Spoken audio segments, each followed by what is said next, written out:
Hello students, welcome to my next class of reinforced cement concrete. So ఈ వీడియోలో మనం ఇప్పుడు మన లాస్ట్ టాపిక్ యూనిట్ 1లో డిస్కస్ చేయబోతున్నాం, that is T beams and L beams. So first of all let me set the camera. So this is our topic, T beams and L beams. Okay, T beams and L beams, this is what we're going to study in this video. So let's see. So tea beam అంటే జనరల్గా పేరుతోనే మనకు తెలుస్తుంది, tea షేప్లో ఉండే some type of beams అని చెప్పేసి. So obviously tea షేప్లోనే ఉంటుంది ఈ విధంగా. ఆల్రెడీ మీరు ఇంజనీరింగ్ మెకానిక్స్లో చూసుంటారు టీ బీమ్స్, టీ సెక్షన్స్ అని చెప్పేసి. అండ్ టీ సెక్షన్స్లో ఏమేమి ఉంటాయి, ఈ పైన పోర్షన్ అంటే టీ బీమ్ అంటే is nothing but T beams or L beams are nothing but the structures formed with by connecting two different rectangular sections. ఇక్కడ మనకు టాప్ కనిపించేది ఇది ఫ్లాంజ్ పోర్షన్ అనమాట, ఇది ఫ్లాంజ్, దీన్ని ఫ్లాంజ్ అని చెప్పేసి అంటారు. ఈ బాటమ్ కనిపించే పోర్షన్ వచ్చేసి అంటే వర్టికల్గా ఉండే రెక్టాంగులర్ పోర్షన్ వచ్చేసి వెబ్ అని చెప్పేసి అంటారు. Okay, and what else. So ఇంకా డీటెయిల్స్లో పోతూ ఉంటే ఇంకా మనకు తెలుస్తూ ఉంటుంది. So first of all T బీమ్స్లో కూడా మనకు two types of T beams ఉన్నాయి. ఓకే, ఎల్ బీమ్స్ చెప్పలేదు కదా. ఎల్ బీమ్ అంటే కూడా అంటే ఒక ఫ్లాంజ్, ఒక వెబ్, ఈ విధంగా ఉంటుంది ఎల్ బీమ్, అంతే ఇలా ఉంటాయి. సో మన రెయిన్ఫోర్స్మెంట్ అనేది ఇక్కడ ప్రొవైడ్ చేస్తాం, ఇక్కడ. అండ్ టీ బీమ్స్లో కూడా ఇక్కడ ప్రొవైడ్ చేస్తాం. Okay, I think you understand. Okay, let's proceed further. So T బీమ్స్లో two types of T beams ఉంటాయి. ఇక్కడ మీరు చూసినట్టయితే ఈ విధంగా ఒక స్లాబ్ ఉంటుంది గైస్, ఇది ఒక స్లాబ్ అనమాట. సో ఇక్కడ మీకు కనిపిస్తున్నాయి కదా టీ టైప్ స్ట్రక్చర్స్ అని చెప్పేసి, ఇవేంటంటే మోనోలిథిక్ టీ బీమ్స్ అనమాట. ఇక్కడ మీకు స్లాబ్ కింద ఒక బీమ్ కనిపిస్తుంది. ఓకే, ఆ బీమ్ వచ్చేసి ఐసోలేటెడ్ టీ బీమ్స్. ఒకవేళ ఎల్ షేప్లో ఉంటే ఐసోలేటెడ్ ఎల్ బీమ్స్. ఓకేనా. ఐసోలేటెడ్ టీ బీమ్కి మోనోలిథిక్ టీ బీమ్కి డిఫరెన్స్ ఏంటంటే, ఒకవేళ మనం టీ బీమ్ ఒక ఫ్లాంజ్ ఏదైతే ఉందో ఈ ఫ్లాంజ్ని మనము స్లాబ్తో కలిపి మనం క్యాస్ట్ చేసే పని అయితే, ఓవరాల్గా ఇది స్లాబ్ ఉందని చెప్పేసి అనుకోండి, ఈ విధంగా స్లాబ్తో కలిపేసి మనం ఈ విధంగా క్యాస్టింగ్ చేసినట్టయితే అప్పుడు మనకు ఉండే బీమ్ వచ్చేసి మోనోలిథిక్ టీ బీమ్ అని చెప్పేసి అంటాము. అలా కాకుండా ఇక్కడ మీరు కింద చూసినట్టుగా, ఓకేనా, ఇక్కడ మీరు చూసినట్టుగా ఈ పోర్షన్ స్లాబ్కి సపరేట్గా దాని యొక్క ఫ్లాంజ్ ఉంటుంది. అంటే దాని యొక్క ఫ్లాంజ్, ఆ టీ బీమ్ యొక్క ఫ్లాంజ్ స్లాబ్తో కనెక్ట్ అయ్యి ఉండకపోతే అటువంటి బీమ్స్ని ఐసోలేటెడ్ టీ బీమ్స్ అని చెప్పేసి అంటారు. సో ఇక్కడ మీరు కేర్ఫుల్గా అబ్జర్వ్ చేయండి. ఈ సెకండ్ డయాగ్రామ్ ఏదైతే ఉందో దీంట్లో మనకు ఓన్లీ టీ బీమ్స్ మాత్రమే కనిపిస్తున్నాయి, only monolithic T beam. So ఇక్కడ ఇదొక టీ బీమ్, ఇదొక ఎల్ బీమ్, ఇదొక T beam. Okay, that's all. And ఇక్కడ మనం ఈ ఫిగర్లో మనం చూసినట్టయితే ఇక్కడ మనకు both monolithic T beams and isolated T beams అన్నీ కనిపిస్తున్నాయి. ఓకేనా. ఐసోలేటెడ్ టీ బీమ్స్ నేను ఎల్లో కలర్తో మార్క్ చేస్తాను, ఒక నిమిషం. ఓకే, ఇవి ఐసోలేటెడ్ టీ బీమ్స్ అనమాట. అండ్ మోనోలిథిక్ టీ బీమ్స్ వచ్చేసి రెడ్ టిక్ మార్క్ చేసినవి. Okay, next moving further. ఇప్పుడు మనకు రిక్వైర్మెంట్ ఏంటంటే ఈ టీ బీమ్స్లో మనం ఎఫెక్టివ్ విడ్త్ క్యాలిక్యులేట్ చేయాలి. సో యాజ్ ఇట్ ఈజ్ మన ఒక అల్టిమేట్ ఏంటంటే మూమెంట్ ఆఫ్ రెసిస్టెన్స్ క్యాలిక్యులేట్ చేయడమే. కాకపోతే ఆ మూమెంట్ ఆఫ్ రెసిస్టెన్స్ తెలుసుకోవడానికి మనకు కొన్ని పారామీటర్స్ తెలిసి ఉండాలి. సో అందులో ఫస్ట్ వన్ వచ్చేసి effective width. So effective width ఎలా కనుక్కుంటామంటే దీనికి కొన్ని స్టాండర్డ్స్ ఉన్నాయి యాజ్ పర్ IS 456. ఇక్కడ మీరు చూసినట్టయితే, ఓకే, ఇక్కడ ఒక ఫార్ములా ఉంది, ఇక్కడ ఒక ఫార్ములా ఉంది. యాక్చువల్గా first one formula, second one వచ్చేసి ఒక స్టాండర్డ్. ఓకేనా. ఈ ఒకవేళ మోనోలిథిక్ టీ బీమ్స్ ఉంటే BF అంటే width of the flange, effective width అంటే ఎంత పెట్టాలి అని చెప్పేసి క్వశ్చన్ ఉంటే అది ఎంత పెట్టాలి. BF is equal to L0/6 + BW + 6DF. ఓకేనా. ఇది లేకపోతే అంటే ఇది క్యాలిక్యులేట్ చేసిన తర్వాత వచ్చిన వాల్యూ, లేకపోతే actual width of the flange ఎంత ఉంటుందో అంత ఆ వాల్యూ రాసుకొని ఆ రెండింటిలో ఏదైతే లెస్సర్ వాల్యూ వస్తుందో సో అదే మనం effective width of the T బీమ్గా అడాప్ట్ చేస్తాం. ఫర్ ఎగ్జాంపుల్ ఇప్పుడు 1 మినిట్. ఇప్పుడు ఇది క్యాలిక్యులేట్ చేసిన తర్వాత, ఈ ఫార్ములాను పుట్అవుట్ చేసిన తర్వాత మనకు ఫర్ సపోజ్ 50 మీటర్స్ వచ్చింది. And actual width of the flange వచ్చేసి 60 మీటర్స్ ఉంది. ఈ రెండిట్లో తక్కువ వచ్చేసి 50 మీటర్సే కదా. So actual the effective width of the T beam వచ్చేసి ఇది 50 మీటర్స్ అవుతుంది అప్పుడు. So that is what I mean to say. Next అలాగే ఐసోలేటెడ్ టీ బీమ్స్. ఓకే, ఇప్పుడు L0 అంటే ఏంది, BW అంటే ఏంది, 60F, DF అంటే ఏంది, ఇది కూడా చూసుకుందాం. సో ఇక్కడ మీరు ఒకసారి ఫిగర్ని అబ్జర్వ్ చేయండి. ఫిగర్ని చూసినట్టయితే పైన 2 టర్మ్స్ ఉన్నాయి, బి అండ్ బిఎఫ్. బి అంటే total width of the flange, starting నుంచి ఎండింగ్ వరకు total width of the flange, and BF అంటే width of the flange. Okay, B అంటే టోటల్ విడ్త్ అనమాట. ఎక్కడి నుంచి అయితే స్టార్టింగ్ ఎక్స్ యాక్సిస్, ఇక్కడ ఎక్స్ యాక్సిస్ నుంచి స్టార్ట్ అవుతుంది. ఒక నిమిషం, ఇది వై యాక్సిస్, ఇది ఎక్స్ యాక్సిస్ అనుకుంటే ఈ వై యాక్సిస్ నుంచి ఎండింగ్ పోర్షన్ ఎక్కడ దాకా ఉంటుందో మన కాలము, అక్కడ దాకా మొత్తం ఏంటంటే టోటల్ విడ్త్ అనమాట. అందులోంచి బిఎఫ్ ఏంటంటే width of the flange.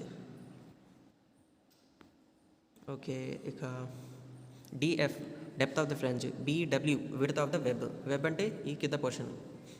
Okay, ఏదైతే వర్టికల్గా ఉందో ఆ పోర్షన్. అండ్ రెయిన్ఫోర్స్మెంట్ మనం ఎక్కడ ప్రొవైడ్ చేస్తాం మీరు చూడొచ్చు. So that is the reinforcement.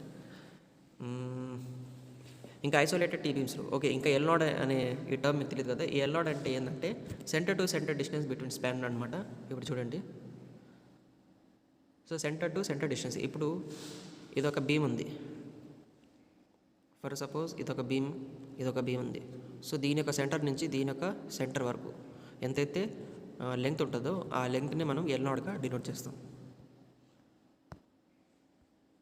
Okay, that is L naught, centre to centre distance అనమాట. అండ్ ఇక్కడ కింద కూడా ఇచ్చాడు distance between points of zero moments in the beam. అంటే ఎక్కడైతే మూమెంట్ జీరో ఉంటుందో అక్కడ నుంచి the point where the moment is also zero at another point. So ఆ డిస్టెన్స్ వచ్చేసి L naught, which is the effective span for simply supported beams and 0.7 times the effective span for continuous beams and frames. Okay, ఇంకా moving further, isolated D beams కూడా actual width of the flange and ఇంకో B F అంటే width of the flange. ఈ రెండిట్లో effective width కోసము వీటి మధ్యలో ఏదైతే లెసర్ వాల్యూ ఉంటుందో ఆ వాల్యూని కన్సిడర్ చేసి అడాప్ట్ చేస్తాం. అండ్ అలాగే ఏఎల్ బీమ్స్ కూడా separate formula L0/12 + BW + 3DF. So ఇవన్నీ మీరు బై హార్ట్ చేయాల్సిన అవసరం లేదు. యాక్చువల్గా కోడల్ ప్రొజెక్ట్లోనే ఈ ఫార్ములాస్ అన్నీ మనకు దొరుకుతాయి. సో వీటిని బట్టి మనం తెలుసుకోవాల్సింది ఏంటంటే అది మోనోలిథిక్ టీ బీమా లేకపోతే ఐసోలేటెడ్ టీ బీమా, మోనోలిథిక్ ఎల్ బీమా లేకపోతే ఐసోలేటెడ్ ఎల్ బీమా, ఇది మనం తెలుసుకోవాలి. దాన్ని బట్టి ఫార్ములాస్ని మనం పుట్అవుట్ చేస్తాం. సో తద్వారా మనకు ఏంటంటే వాల్యూస్ వస్తాయి. Next moving further, as it is మనం ఏంటంటే మూమెంట్ ఆఫ్ రెసిస్టెన్స్ క్యాలిక్యులేట్ చేయాలి. మూమెంట్ ఆఫ్ రెసిస్టెన్స్ క్యాలిక్యులేట్ చేయడానికి ఫస్ట్ ఆఫ్ ఆల్ మనకు actual depth of neutral axis తెలిసి ఉండాలి, క్రిటికల్ న్యూట్రల్ యాక్సిస్ తెలిసి ఉండాలి. క్రిటికల్ న్యూట్రల్ యాక్సిస్కి same formula x is equal to KD, and K అంటే ఇక్కడ m∑CBC/m∑CBC + σ_ST. Okay, m∑CBC/m∑CBC + σ_ST × T, same formula. Okay, ఇంకా actual depth of neutral axis మనం ఎలా తెలుసుకుంటాము? మూమెంట్ ఆఫ్ ఏరియా అంటే ఏరియా మూమెంట్స్ని ఈక్వేట్ చేసుకుంటాం. ఏదైతే టెన్షన్ పోర్షన్, ఏదైతే కంప్రెషన్ జోన్ ఉందో, ఏదైతే టెన్షన్ జోన్ ఉందో వారి యొక్క మూమెంట్ ఆఫ్ ఏరియాస్ని మనం ఈక్వేట్ చేసుకోవడం వల్ల మనకు వస్తుంది XA అనే వాల్యూ. సో దీంట్లో కూడా 2 కేసెస్ ఉన్నాయన్నమాట. XA lies in flange portion, అంటే న్యూట్రల్ యాక్సిస్ ఒక టీ బీమ్లో ఫ్లాంజ్ పోర్షన్లో అయినా లై చేయొచ్చు అండ్ ఫ్లాంజ్ కింద అంటే వెబ్లో అయినా లై చేయొచ్చు. ఇక్కడ మనం సెకండ్ కేసు చూసినట్టయితే న్యూట్రల్ యాక్సిస్ ఇక్కడ ఉంది అంటే ఫ్లాంజ్ని దాటేసింది. ఈ 2 కేసెస్ ఉంటాయి అన్నమాట. సో ఎక్కడైనా లై చేయొచ్చు. ఓకేనా, న్యూట్రల్ యాక్సిస్ అనేది ఎక్కడైనా లై చేయొచ్చు. ఒకవేళ ఫ్లాంజ్లో లై చేస్తే దానికి సంబంధించిన ఫార్ములా ఏ విధంగా ఉంటుంది, ఒకవేళ వెబ్లో లై చేస్తే దానికి సంబంధించిన ఫార్ములా ఎలా ఉంటుంది చూద్దాం. ఒకవేళ ఫ్లాంజ్ పోర్షన్లో లై చేస్తుంది అప్పుడు same moment of area of మూమెంట్కి ఫార్ములా, మూమెంట్ ఆఫ్ ఏరియాకి ఫార్ములా ఏంది? మూమెంట్ ఆఫ్ ఏరియా అండ్ కంప్రెషన్కి ఫార్ములా వచ్చేసి area into specific gravity. So ఇక్కడ వరకు ఏరియా, ఓకేనా.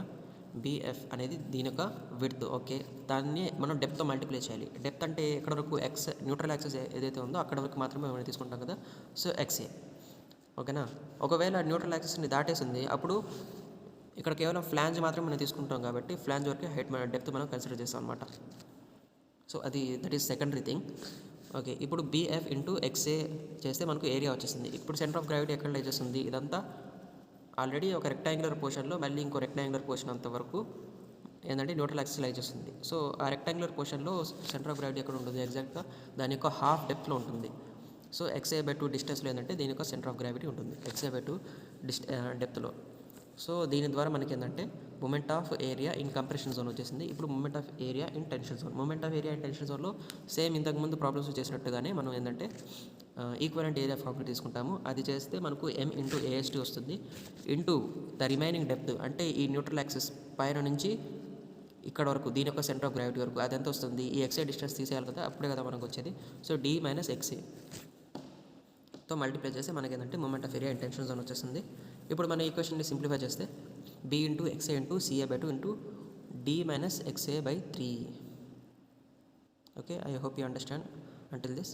సిమిలర్గా ఓకే, ఇది వచ్చేసి మూమెంట్ ఆఫ్ ఏరియా అనమాట, ఇది వచ్చేసి మూమెంట్ ఆఫ్ రెసిస్టెన్స్. దీనికి అంటే ఈ రెండు వేరే వేరే ఫార్ములాస్. ఒకటి దీని ద్వారా ఇది వచ్చింది కాదు, గుర్తుపెట్టుకోండి, ఇది వేరే ఫార్ములా, ఇది వచ్చేసి వేరే ఫార్ములా. అండ్ అలాగే మనం మూమెంట్ ఆఫ్ ఏరియా ఇంటెన్షన్ తీసుకుంటే యాక్చువల్గా మనకు సింగిలీ reinforced W reinforced beam working stress మెథడ్లో ఏ విధంగా మూమెంట్ ఆఫ్ రెసిస్టెన్స్ వస్తుందో సో సేమ్ అదే ఫార్ములా ఉంటుంది, అదే విధంగా వస్తుంది. Okay, moving further. నెక్స్ట్ వచ్చేసి actual depth of neutral axis lies below the flange. అప్పుడు ఏమవుతుంది చూడండి. సో బీఎఫ్ నేను చెప్పాను కదా ఇందాక, మేము ఫ్లాంజ్ వరకు మాత్రమే క్యాలిక్యులేట్ చేస్తున్నాం కాబట్టి ఒకటి వచ్చేసి విడ్త్ ఉంది. ఆ విడ్త్ని మనం ఇప్పుడు దేంతో మల్టిప్లై చేయాలి, ఈ ఎక్స్ఏతో మల్టిప్లై చేయాలా? కాదు, ఎందుకంటే మనం ఫ్లాంజ్ వరకు మాత్రమే చూస్తున్నాం. సో ఫ్లాంజ్ వరకు టోటల్ డెప్త్ ఉందా లేదా, ఫ్లాంజ్ వరకు టోటల్ డెప్త్ని ఎక్సైడ్ చేస్తుంది, కాకపోతే మనం ఫ్లాంజ్ ఒక డెప్త్ వరకే తీసుకుంటాం. సో బీఎఫ్ ఇంటూ డిఎఫ్ చేస్తే దాని యొక్క ఏరియా వచ్చేసింది. అండ్ దాన్ని దేంతో మల్టిప్లై చేయాలి, సెంటర్ ఆఫ్ గ్రావిటీతో మల్టిప్లై చేయాలి. సో ఎక్స్ఏ ఇంతవరకు ఉంది, న్యూట్రల్ యాక్సిస్ ఇక్కడ వరకు ఉంది. సో అప్పుడు ఎక్కడ లై చేస్తుంది దాని యొక్క సెంటర్ ఆఫ్ గ్రావిటీ? దాని యొక్క సెంటర్ ఆఫ్ గ్రావిటీ తెలుసుకోవాలంటే మనము చూడండి, ఇప్పుడు టోటల్ డిస్టెన్స్ వచ్చేసి ఎక్స్ఏ ఉంది. ఓకే, నేను మళ్ళీ అరేస్ చేస్తున్నాను. టోటల్ డిస్టెన్స్ వచ్చేసి ఎక్స్ఏ ఉంది. సో ఈ ఎక్స్ఐలో నుంచి ఎక్కడి నుంచి ఎక్కడి వరకు మన సెంటర్ ఆఫ్ గ్రావిటీ లై చేస్తుందంటే ఇక్కడి నుంచి ఇక్కడ వరకు లై చేస్తుంది. సో ఈ డిస్టెన్స్ మనం ఎలా కనుక్కుంటామో, సో టోటల్ డిస్టెన్స్లో నుంచి ఈ డిస్టెన్స్ తీసేయాలి, ఈ పైన డిస్టెన్స్, ఈ డిస్టెన్స్ తీసేయాలి. అది యాక్చువల్గా ఎంత ఉంటుంది, డిఎఫ్ బై 2 ఉంది. సో టోటల్ డిస్టెన్స్లో నుంచి ఎక్స్ఐ మైనస్ డిఎఫ్ బై 2 తీసేస్తే మనకు దానికి సంబంధించి స్పెసిఫిక్ గ్రావిటీ ఒక డిస్టెన్స్ మనకు తెలుస్తుంది. సో నెక్స్ట్ సెకండ్ కేసు వచ్చేసి when XA lies in web portion, అంటే న్యూట్రల్ యాక్సిస్ ఒకవేళ ఫ్లాంజ్ని మించేసి వెబ్లో లై చేస్తూ ఉంది. సో ఎక్కడైనా లై చేయవచ్చు అని చెప్పేసి చెప్పాను కదా. సో ఇప్పుడు ఏంటంటే వెబ్లో లై చేస్తుంది అని చెప్పేసి అనుకుందాం. ఇప్పుడు మనం దీన్ని ఎలా ఫైండ్ అవుట్ చేస్తామంటే so moment of area in comparison zone is equal to moment of area in tension. ఏ విధంగా తీసుకుంటామంటే ఫస్ట్ ఆఫ్ ఆల్ కంప్రెషన్ జోన్లో కూడా మనకు ఏంటంటే కంప్రెషన్ జోన్ అంటే న్యూట్రల్ యాక్సిస్ పైన ఉండేది, అండ్ టెన్షన్ జోన్ అంటే న్యూట్రల్ యాక్సిస్ కింద ఉండేది. ఓకే, సో ఇప్పుడు మన కంప్రెషన్ జోన్ వరకు ఏంటంటే మూమెంట్ ఆఫ్ ఏరియా కనుక్కోవాలి. సో మన 2 పోర్షన్స్లో దీన్ని డివైడ్ చేసుకుందాం, ఇదొక పోర్షను అండ్ ఇదొక పోర్షన్. సో 2 పోర్షన్స్లో మనం దీన్ని డివైడ్ చేసుకుందాం. సో ఫ్లాంజ్ అనేది ఒక పోర్షను, దాని కింద నుంచి న్యూట్రల్ యాక్సిస్ వరకు ఒక పోర్షన్ అయితే ఇది కూడా మనము ఎలా ఫైండ్ అవుట్ చేస్తాం చూడండి. So first of all flange వరకు తీసుకున్నాం, flange area into centre of గ్రావిటీతో మల్టిప్లై చేయాలి. సో ఫ్లాంజ్ ఒక ఏరియా అంతా బిఎఫ్ ఇంటూ డిఎఫ్. ఓకే, దాంతో ఏరియా అయిపోయింది. సెంటర్ ఆఫ్ గ్రావిటీ ఎక్కడ లై చేస్తుంది చూడండి. Centre of gravity with respect to the neutral axis ఎగ్జాక్ట్గా ఫ్లాంజ్ అంటే మధ్యలో యాక్ట్ అవుతుంది. మనం కాకపోతే ఎక్కడి నుంచి తీసుకోవాలి డిస్టెన్స్, ఇక్కడ నుంచి ఇక్కడ వరకు తీసుకోవాలి, ఎందుకంటే న్యూట్రల్ యాక్సిస్ అక్కడ వరకు ఉంది కాబట్టి. సో దీని హాఫ్ నుంచి ఇక్కడ వరకు తీసుకోవాలి. సో ఇప్పుడు ఈ సెంటర్ ఆఫ్ గ్రావిటీ మనం ఎలా చెప్తాం, టోటల్ డిస్టెన్స్లో నుంచి, అంటే టోటల్ డిస్టెన్స్ ఎక్స్ఏలో నుంచి మనం ఎంత తీసేయాలి, హాఫ్ డెప్త్ తీసేయాలి, దట్ ఈస్ డిఎఫ్ బై 2 చేస్తే మనకి ఎంత వస్తుంది, దాని యొక్క సెంటర్ ఆఫ్ గ్రావిటీ డిస్టెన్స్ తెలుస్తుంది. ఓకే, నెక్స్ట్ అది ఫస్ట్ పోర్షన్ అయిపోయింది. సో ఇక్కడ వరకు మనం ఫైండ్ అవుట్ చేస్తాం, అంటే ఇది అయిపోయింది. ఓకే, నెక్స్ట్ కింద పోర్షన్లో మనకు విడ్త్ ఎంతవరకు ఉంది, ఇది మాత్రమే ఉంది విడ్త్.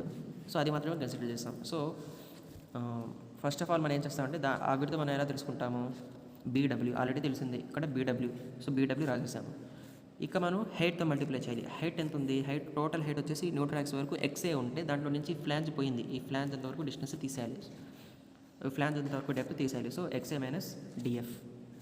దీంతో మనకు ఏరియా వచ్చేసింది, అంటే ఈ పోర్షన్ వరకు ఏరియా అయితే మనం తెలుసుకున్నాము. ఇక మనం తెలుసుకోవాల్సింది centre of gravity. So centre of gravity ఎక్కడ లై చేస్తుంది, ఫస్ట్ పోర్షన్ యొక్క సెంటర్ ఆఫ్ గ్రావిటీ ఇక్కడ లై చేస్తే second portion centre of gravity ఇక్కడ లై చేస్తుంది. సో సింపుల్గా మనం ఏం చేస్తాం, ఇప్పుడు సెంటర్ ఆఫ్ గ్రావిటీని తెలుసుకుంటాం. సో టోటల్ డిస్టెన్స్ మనకు ఎక్స్ఏ అని చెప్పేసి తెలుసు.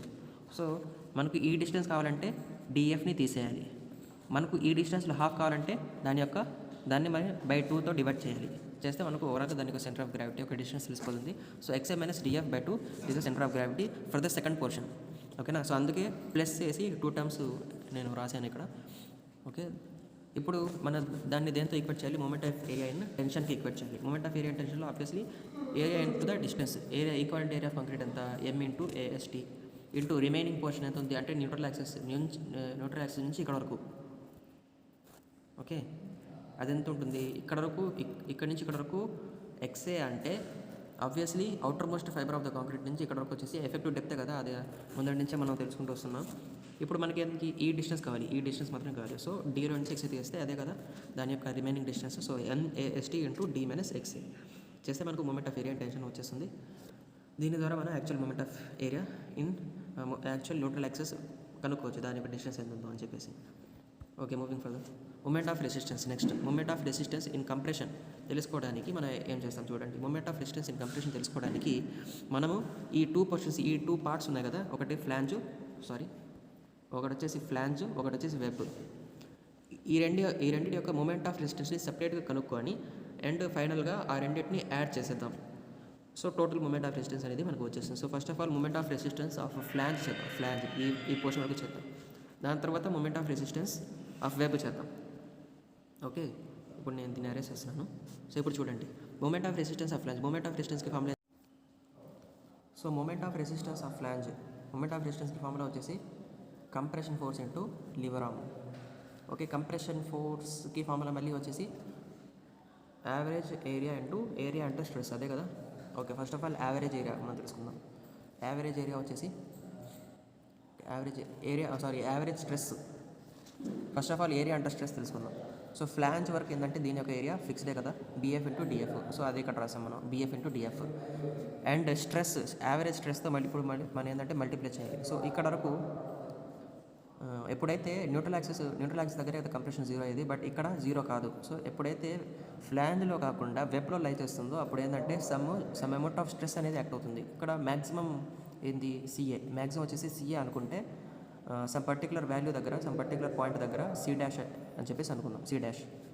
సో దాని యొక్క యావరేజ్ మనం ఇప్పుడు ఏంటంటే తీసుకోవాలి. So average stress C A plus C dash by 2 చేస్తే మనకి ఏంది? ఇక్కడ వరకు ఫోర్స్ అయిపోయింది, ఫోర్స్. అండ్ ఇప్పుడు దీన్ని మనం లీవర్ ఆర్మ్తో మల్టిప్లై చేయాలి. లీవర్ ఆర్మ్ అంటే ఏంది? ఏదైతే రిజల్టెంట్ ఫోర్స్ ఎక్కడ వరకు అయితే యాక్ట్ అవుతుందో, రిజల్టెంట్ ఫోర్స్ అంటే దాని యొక్క సెంటర్ ఆఫ్ గ్రావిటీ. ఓకేనా? సో అది ఎక్కడ యాక్ట్ అవుతుందంట? వైబార్ డిస్టెన్స్ దగ్గర యాక్ట్ అవుతుంది, సో అది ఆ పోర్షన్ మనం ఎక్స్క్లూడ్ చేసేస్తే రిమైనింగ్ ఎఫెక్టివ్ డెప్తే కదా దాని యొక్క లీవర్ ఆర్మ్ వచ్చేసి. For suppose previous singly W reinforced బీమ్స్లో మనం చూసినట్టయితే stress diagrams resultant force sum XA/3 దగ్గర యాక్ట్ అవుతుంది అని చెప్పేసి మనం తెలుసుకున్నాం. ఎందుకంటే ఇప్పుడు ట్రయాంగిల్ పోర్షన్ ఈ విధంగా ఉందనుకోండి, దీని యొక్క బేస్ నుంచి ఎంత సెంటర్ ఆఫ్ గ్రావిటీ లై చేసేది? సో దిస్ ఈజ్ H/3 కదా. సో ఈ H/3 ఎక్స్క్లూడ్ చేసేసి రిమైనింగ్ ఏదైతే ఎఫెక్టివ్ డెప్త్ ఉందో అదే లీవర్ ఆర్మ్ అని చెప్పేసి ప్రీవియస్ క్లాసెస్ చెప్పాను. సో ఇక్కడ ఏంటంటే సిఎఫ్ అనేది వేరే. సిఎఫ్ అనేది ఏంది? సి డాష్కి అండ్ సిఏకి మధ్య రిజల్టెంట్. సో ఆ వైబార్ తీసుకున్నాము. సో ఆ వైబార్ని ఎక్స్క్లూడ్ చేసిన తర్వాత మిగతా ఏదైతే డెప్త్ ఉంటుందో అదే దాని యొక్క lever arm. So lever arm of the flange తెలిసిపోయింది. ఇక నెక్స్ట్ వచ్చేసి moment of resistance of web. ఈ పోర్షన్ యొక్క moment of resistance. So same stress into area into lever arm. So first of all area తెలుసుకుందాం. Area అంటే stress, ఏదైతే area స్ట్రెస్కి గురి అవుతుందో సో దాని యొక్క ఏరియా మనం తెలుసుకుందాం. సో దాని యొక్క ఏరియా మనకు ఎలా తెలుస్తుంది? దీని యొక్క విడ్త్ ఏదైతే ఉందో ఆ విడ్త్తో దాని యొక్క డెప్త్తో మల్టిప్లై చేయాలి. ఇప్పుడు చూడండి, మనకు కావాల్సిన డిస్టెన్స్ ఏంటంటే వెబ్ యొక్క డిస్టెన్స్ ఇదే కదా. సో ఈ డిస్టెన్స్ మనకు కావాలి. సో టోటల్ ఇక్కడ నుంచి ఇక్కడ వరకు XA అండ్ ఇక్కడ DF తీసేయాలి. సో ఈ డిస్టెన్స్ మనం ఏంటంటే వెబ్ పోర్షన్ మల్టిప్లై చేయాలి. ఇది మూమెంట్ ఆఫ్ ఏరియా కంప్రెషన్ ఇదే కదా. ఈ కింద ఉండేదంతా ఏంది? Tension zone. సో ఇది మనం తీసుకోము, ఇది మాత్రమే మనం తీసుకుంటాము. So moment of area in compression. So XA minus DF దాని యొక్క డిస్టెన్స్, దాని యొక్క డెప్త్ వచ్చేసి. ఇక నెక్స్ట్ ఏంది? ఇక్కడ నుంచి స్టార్ట్ అయింది, ఇక్కడ నుంచి ఇక్కడ వరకు ఏంది? ఇది సెపరేట్ ట్రయాంగిల్ కదా. ఇక్కడ మ్యాక్సిమం స్ట్రెస్ ఎంత? C dash. అండ్ ఇక్కడ స్ట్రెస్ ఎంత? 0. So C dash plus 0/2 is equal to C dash by 2. అది ఇక్కడ మనం రాసాము. ఇంటూ ఇప్పుడు లీవర్ ఆర్మ్ ఎలా ఫైండ్ అవుట్ చేస్తాం చూడండి. లీవర్ ఆర్మ్ అంటే ఏమని చెప్పాను మీకు? Lever arm of the web ఎలా తెలుసుకుంటాం? సో దీని యొక్క ఇది టోటల్ ట్రయాంగిల్ కదా. సో ఇక్కడ నుంచి ఇక్కడ వరకు డిస్టెన్స్ మనకు కావాలి. ఇక్కడ నుంచి ఇక్కడ డిస్టెన్స్ మనకు కావాలంటే మనం ఏం చేయాలి? ఇప్పుడు first of all total effective depth ఉంది, దాంట్లో నుంచి ఈ పోర్షన్ తీసేద్దాం first of all. So D minus D F తీసేస్తే ఈ పోర్షన్ అంతవరకు రిమూవ్ అయిపోయింది. ఇక్కడ ఇప్పుడు మనకేంది ఇది కావాలి, ఈ డిస్టెన్స్ రిమూవ్ చేయాలి. ఆ డిస్టెన్స్ మనం ఎలా రిమూవ్ చేస్తాము? ఓవరాల్గా న్యూట్రల్ యాక్సిస్ ఇంత ఉంది, ఓకేనా. ఆ న్యూట్రల్ యాక్సిస్లో నుంచి మనం ఈ పోర్షన్ తీసేయాలి, ఈ పోర్షన్ తీసేయాలి, ఓకే. ఆ పోర్షన్ తీసేసిన దాని తర్వాత మిగతా ఆ పోర్షన్ తీసిన తర్వాత మిగతాది ఎంత ఉంది? ఇది ఎగ్జాక్ట్గా 1/3 డెప్త్లో యాక్ట్ అవుతుంది. ఈ సిడబ్ల్యూ అనేది ఎక్కడుంది? టోటల్గా ఈ సి డాష్ నుంచి న్యూట్రల్ యాక్సిస్ వరకు సమ్ డిస్టెన్స్ అనుకుంటే అక్కడ నుంచి బై 3 డిస్టెన్స్లో యాక్ట్ అవుతుంది. మీకు ఎలా చెప్పాలంటే ఇది ఎక్స్ఏ మైనస్ డిఎఫ్, ఇది వచ్చేసి ఈ డిస్టెన్స్, ఈ డెప్త్ వచ్చేసి XA minus DF. Centre of gravity ఎక్కడ యాక్ట్ చేస్తుంది? బేస్ నుంచి, అంటే ఇక్కడ నుంచి బేస్ నుంచి 1/3 హెడ్ దగ్గర యాక్ట్ చేస్తుంది. సో కాబట్టి బై 3 చేసాము. సో ఓవరాల్గా ఇది లీవర్ ఆర్మ్ అవుతుంది. ఈ విధంగా moment of resistance in web portion కనుక్కుంటాము, ఓకే. ఇంకా సెంటర్ ఆఫ్ గ్రావిటీ ఈ వై1 బార్ ఉంది కదా, ఇది ఎలా కనుక్కుంటామంటే అంటే లీవర్ ఆర్మ్లో మనకి ఈ టర్మ్ వచ్చింది కదా y1 బారు. ఈ y1 బార్ అనేది ఏంటి? 1 మినిట్. సో ఈ y బార్ మనం ఎలా తెలుసుకుంటామంటే ఇక్కడ చూడండి, ఇక్కడ ఇది ఒక ట్రయాంగిల్లా లేదు, ఇది ఎలా ఉందంటే ఒక ట్రెపీజియం లాగా ఉంది. సో ట్రెపీజియం ఇప్పుడు నేను రివర్స్ చేసి ఇక్కడ డ్రా చేసిన చూడండి మళ్ళీ ట్రెపీజియంని. సో ఇది బేస్, ఓకే, ఈ విధంగా ఉంది. దాన్ని రివర్స్ చేస్తే సో ఈ బేస్ దగ్గర ఏంటంటే మ్యాక్సిమం అంటే సిఏ, ఇక్కడ సి డాష్ యాక్ట్ అవుతుంది, ఓకేనా. సి డాష్ యాక్ట్ అవుతుంది. ఇది దీని యొక్క డెప్త్ లేకపోతే హైట్ వచ్చేసి మనకి ఎంత కూడా జరిగింది? డిఎఫ్ఏ కదా, obviously DF. So this is DF, ఓకేనా. ఇప్పుడు మన సెంటర్ ఆఫ్ గ్రావిటీ ఎలా తెలుసుకుంటాం ఎప్పుడైనా ట్రివిజన్? ఇది బేస్ వచ్చేసి x1 లేకపోతే పైన ఉండే పోర్షన్ వచ్చేసి x2 అనుకుంటే దాని యొక్క సెంటర్ ఆఫ్ గ్రావిటీ ఫార్ములా ఏంది? 2x1 + x2 x1 + x2 × h/3, ఇది దాని యొక్క ఫార్ములా. సో అదేవిధంగా ఇక్కడ మనం ఫార్ములాను పుట్అవుట్ చేస్తే మనకి ఇక్కడ ఉండేది ఏంటి? సిఏ ఉంది, సి డాష్ ఉంది, డిఎఫ్ ఉంది. సో ఆ విధంగా మనం పుట్అవుట్ చేసుకుంటే మనకి ఈ ఫార్ములా వస్తుంది 2c dash + CA / C dash + CA × DF/3. ఈ విధంగా మనము y bar centre of gravity of the flange పోర్షన్కి ఏదైతే స్ట్రెస్ డయాగ్రామ్ వచ్చిందో అది ట్రయాంగిల్ కాదు, అది ఒక ట్రెపీజియం. సో ట్రెపీజియంకి సెంటర్ ఆఫ్ గ్రావిటీ ఎక్కడ లై చేస్తుందంటే ఇక్కడ లై చేస్తుంది. సో d/3 డిస్టెన్స్ దగ్గర కాదు. ఒకవేళ ట్రయాంగిల్ ఉంటే d/3 సింపుల్గా DF/3 తీసుకున్నారు. బట్ ఇక్కడ ప్రాబ్లం ఏంటంటే ట్రెపీజియం ఫార్మ్ అయింది. సో అందుకని ఈ ఫామ్లో వచ్చింది మనకు. Next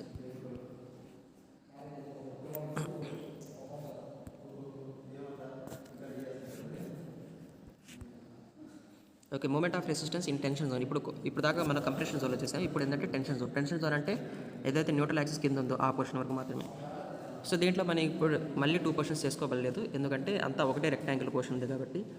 so equivalent area of concrete MAST తెలిసిందే, స్ట్రెస్ వచ్చేసి TA/M తెలిసిందే, లీవర్ ఆర్మ్. సో దీంతో ఇదంతా ఏంది? టెన్షన్ ఫోర్స్ వచ్చేసింది లీవర్ ఆర్మ్తో మల్టిప్లై చేసి మనకు D - y బార్ అంటే టోటల్ ఎఫెక్టివ్ డెప్త్ ఉంటే మన ఏంటంటే y బార్. సో ఈ మూమెంట్ ఆఫ్ రెసిస్టెన్స్ ఆఫ్ టెన్షన్లో కూడా ఈ లీవర్ ఆర్మ్ ఫార్ములా మారదు. సో D - y బార్ మాత్రమే ఉంటుంది. సో ఈ D - y బార్ మాత్రమే ఉంటుంది. బట్ y బార్ అంటే ఏందో మనం ఇక్కడ ఫైండ్ అవుట్ చేసుకోవాలి. ఇక్కడ చూడండి, ఇప్పుడు 2 టర్మ్స్ ఉన్నాయి, ఎందుకంటే ఇప్పుడు మనం టెన్షన్ జోన్లో వెళ్ళిపోయాం కాబట్టి స్ట్రెసెస్ అనేది ఈ ట్రెపీజియం పోర్షన్ ఏదైతే ఉందో అక్కడ ఒక రిజల్టెంట్ ఫోర్స్ యాక్ట్ అవుతుంది, ఓకేనా. అక్కడ ఒక నెట్ ఫోర్స్ అనేది దాని యొక్క సెంటర్ ఆఫ్ గ్రావిటీ దగ్గర యాక్ట్ అవుతుంది. అండ్ ఈ ట్రయాంగిల్ పోర్షన్లో కూడా ఒక సెంటర్ ఆఫ్ గ్రావిటీ దగ్గర దాని యొక్క నెట్ ఫోర్స్ అనేది యాక్ట్ అవుతుంది. సో మన ఈ centre of gravity actual centre of gravity నుంచి మనకి టోటల్ అదే centre of gravity of the reinforcement bars ఏదైతే ఉందో అక్కడ వరకు డిస్టెన్స్ తెలుసుకోవాలంటే మనకు y బార్ తెలిసి ఉండాలి. ఈ y బార్ అంటే ఏది? సెంటర్ ఆఫ్ గ్రావిటీ ఫామ్లో మనం ఇంజనీరింగ్ మెకానిక్స్ చదివినప్పుడు చదువుంటాం, ఓకేనా. A1 x1 + A2 x2 / A1 + A2 అని చెప్పేసి చెప్తా ఉంటాం కదా. సో అదే ఇక్కడ ఫామ్లో ఇంప్లిమెంట్ చేస్తాము. బట్ y1 అండ్ y2 అనే 2 టర్మ్స్ మనం ఎలా ఫైండ్ అవుట్ చేస్తాం? y1 అనేది previous moment of resistance compression చెప్పినప్పుడు చెప్పాను. అండ్ y2 అనేది ఎలా తీసుకుంటామంటే చూడండి, y2 అనేది టోటల్గా మొత్తం ఏరియా చేసిన చూడండి ఇక్కడ వరకు డిస్టెన్స్. సో ఇక్కడ నుంచి ఇక్కడ వరకు డిస్టెన్స్ టోటల్ ఈ డిస్టెన్స్ మనం ఎలా తెలుసుకుంటాం? ఆల్రెడీ ఈ డిస్టెన్స్ తెలుసు, అంటే ఈ డిస్టెన్స్ తెలుసు ఎంత? DF. ఆ డిస్టెన్స్ వచ్చేసి DF. మిగతా ఆ డిస్టెన్స్ మనం ఎలా తెలుసుకుంటామంటే టోటల్ న్యూట్రల్ యాక్సిస్లో నుంచి ఈ డిస్టెన్స్ తీసేయండి, ఈ డిస్టెన్స్ తీసేసి ఈ డిస్టెన్స్ వస్తుంది. సో ఈ డిస్టెన్స్లో 1/3 డెప్త్ దగ్గర ఏమవుతుంది? మనకు y2 అంటే ఈ ట్రయాంగిల్ పోర్షన్ యొక్క సెంటర్ ఆఫ్ గ్రావిటీ యాక్ట్ అవుతుంది, ఓకేనా. సో 1/3 డిస్టెన్స్ దగ్గర కాబట్టి XA - DF/3 చేస్తే మనకు y2 బార్ వస్తుంది. అండ్ ఈ వాల్యూస్ని పుట్అవుట్ చేసుకుంటే మనకు y బార్ వస్తుంది. అండ్ y బార్ని తీసుకెళ్ళి దీనిలో పుట్అవుట్ చేసుకుంటే moment of resistance in tension అనేది మనకు ఓవరాల్గా వచ్చేస్తుంది. So thank you for attending, guys. Hope you understand this topic. And if you have any queries, you can mail to my email address. Thank you.